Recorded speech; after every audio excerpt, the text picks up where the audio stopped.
Shutdown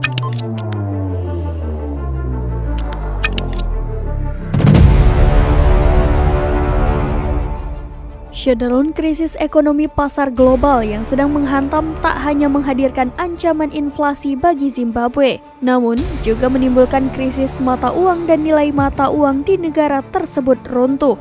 Bank Sentral Zimbabwe berencana untuk mengeluarkan sebuah koin emas yang dapat digunakan sebagai alat pembayaran yang sah pada masyarakatnya untuk mencegah timbulnya kerugian yang mendalam pada mata uang negara di Afrika bagian selatan ini.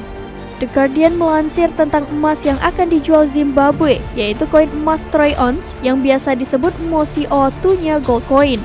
Dengan berat 22 karat, koin emas ini nantinya akan dilengkapi dengan nomor seri, sehingga sang pemilik bisa dengan mudah mengkonversikan koin ini menjadi uang tunai.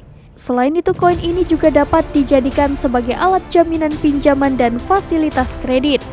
Peluncuran koin tersebut bukan tanpa alasan.